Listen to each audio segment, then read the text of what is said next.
Hello friends, today I am here to talk about a problem I face today.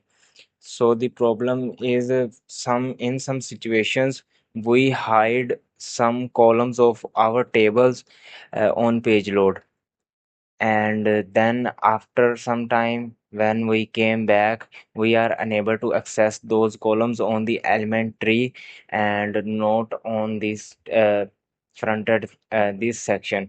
So you can see here there are two extra columns: subscription plan and rules and permissions, and I don't need these columns, so I need to delete these columns, but I am unable to find them. So I check out the element tree also. Uh, Let me check it out.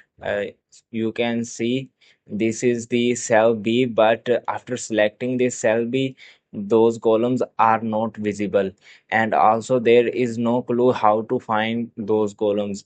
Then you need after in order to get those columns, click on the table and manage children. Right click on the table and show all children's. Then you can get all your hidden columns. Now you can delete them, you can edit them, anything you want.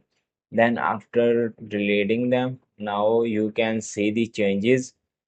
Here the columns are gone. Yes, you can solve this problem in this way. So this is the video. Thanks for watching.